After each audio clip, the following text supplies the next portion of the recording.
Welcome to Origins, where we cover just the origins of your favorite heroes and villains. Now today, due to request, we're going to explain the origins of the Ultimate Fantastic Four. Not gonna lie, I was gonna skip over this one since I'm not really a fan of the Ultimate Universe and I'm not looking forward to the Fantastic Four movie.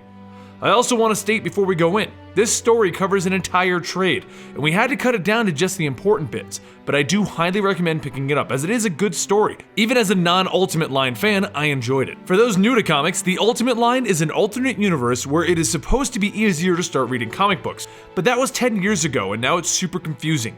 But it is a separate universe from our normal comic books, so this isn't the normal Fantastic Four that you know. Things don't begin in space, and things don't begin with the famous Reed Richards.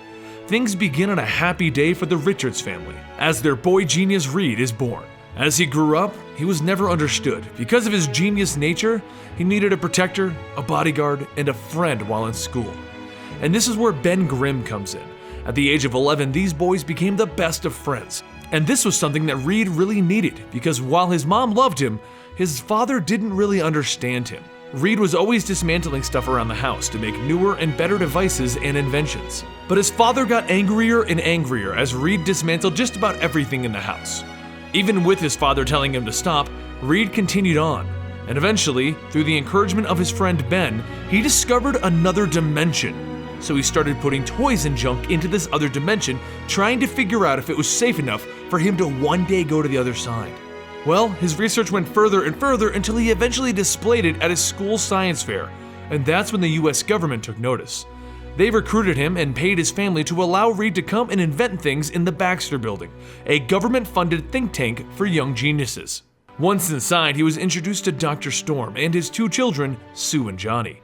Without wasting any more time, Dr. Storm brought Reed down the hallway to a room where there was a giant version of his dimensional portal machine.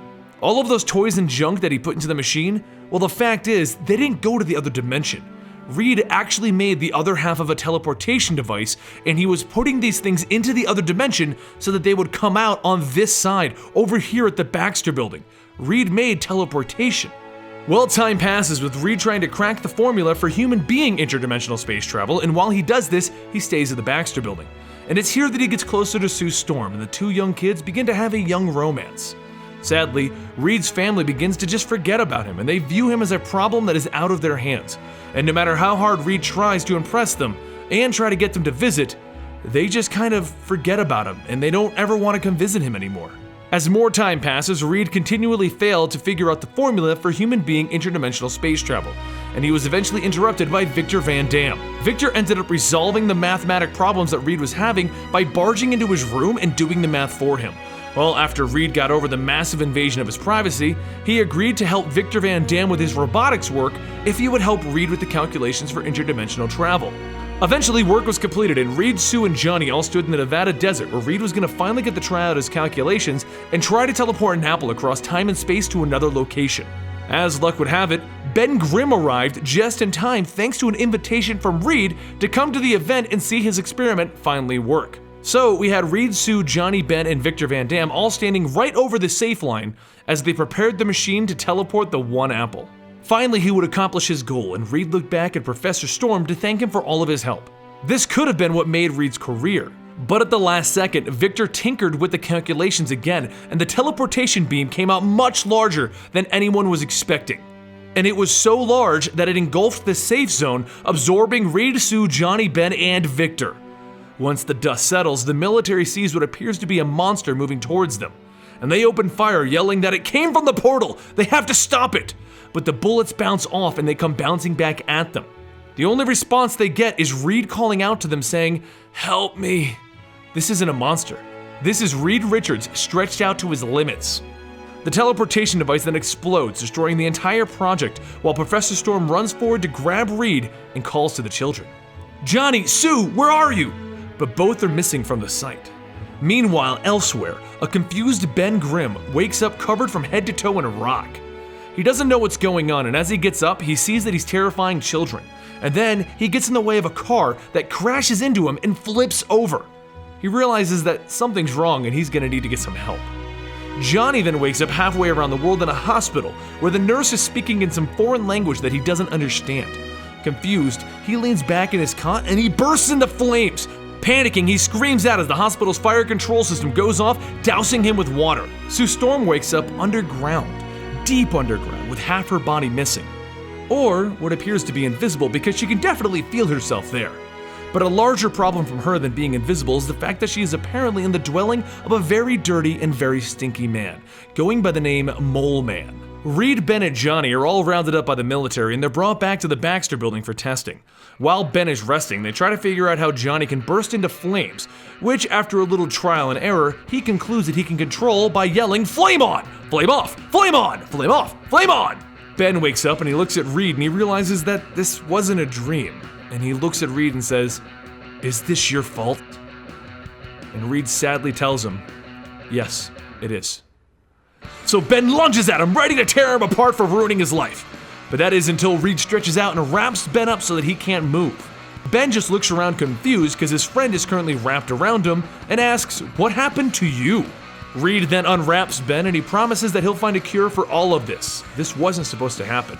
Ben, Reed, and Johnny then come together to try and figure out how they can find Sue and what they should do next. When a giant monster jumps out of the street beneath them, Reed and Johnny lean against the window to see what's going on, and the heat from Johnny begins to melt the glass, and he literally falls through the melted glass hole. As he's falling, he panics and he yells, "Flame on!" and he ignites and discovers that he can luckily fly. Realizing that he's a human flaming guy type thing, he flies straight at the monster. Seeing Johnny risking his life to save civilians, Ben realizes that since he's built like a rock, he better be a hero monster, and he jumps out the window to start being the hero that he knows that he can be. With the monster fighting Johnny and Ben, Reed gets mad that they just left him there, so he turns himself into a giant rubber ball and he bounces out the window. All the while, Professor Storm is yelling for them to stop and let the Ultimates handle this, because the Ultimates are the Ultimate Universe's version of the Avengers. While arguing about how mad Ben is at Reed, Reed figures out the team's limits and has Johnny begin throwing fire at this monster as Johnny is yelling, "I really hope this is not what Sue turned into." Reed then begins to wrap the monster up as quickly as he can while Ben is hitting harder and harder with each swing, and eventually Ben hits the monster so hard that it falls back into the hole that it created. Well, this isn't over. They need to finish this monster, so they all jump down into the hole, with Ben claiming that this is just so that he can work off some of his misplaced anger. But once they all jump in the hole, they don't find a big monster, they find a bunch of little monsters. "What a weird day we're having," Johnny says, and just then they hear Sue yelling from behind a very odd-looking man, known as the Mole Man. Johnny sees his sister and he yells, "Sue!" and then he burns brighter than ever before and he walks towards the Mole Man. Sue breaks free and she runs towards Reed, and as she's running she turns invisible and Reed catches the invisible version of her. They all look at each other and a few comments come out like, "Did you just go invisible? Are you on fire? What is that thing?" Referring to Ben Grimm. Everyone just stands around trying to decide what they need to do next, with Mole Man's villains inches away. But before they can figure anything out, the creatures jump on these four superpowered individuals, and Ben starts slamming them around, yelling, "Now it's time to! It's time to!" I'll think of something later. The whole group goes to town beating on the Mole Men, with Johnny flying through them and Sue pushing them away, and Ben just beating the snot out of all of them. And eventually, Ben hits so many things that the entire underground base begins to crumble around them, and the Mole Man falls into a pit as Reed is yelling, "We can help you if you just let us!" But Reed should be worried about his team because the entire cave is crumbling around them and it's about to crush them. But luckily, Sue creates a force field around them to protect them all. The first adventure of these four fantastic individuals is concluded, and they all head back to the Baxter building to plan what to do next, and figure out where Victor Van Dam is, because this appears to be all his fault. Now, as this is a Bendis story and his stories are intended to be read like 40 issues at a time, here are some of the quick answers that you eventually get later in the series. Victor Van Dam is his name in this universe, and in the mainstream one, he's Victor Von Doom. They do not have code names at this point, hence me never calling them Mr. Fantastic, the Human Torch, Invisible Woman, The Thing, or even the Fantastic Four. They do know the Mole Man. He's one of their teachers and he got fired for trying to create life from plants, hence those monsters, and why Reed said that they could help him. Reed is also about 21 at this point, give or take a year, so we don't have that all-knowing older one from the main universe that is really sure of himself.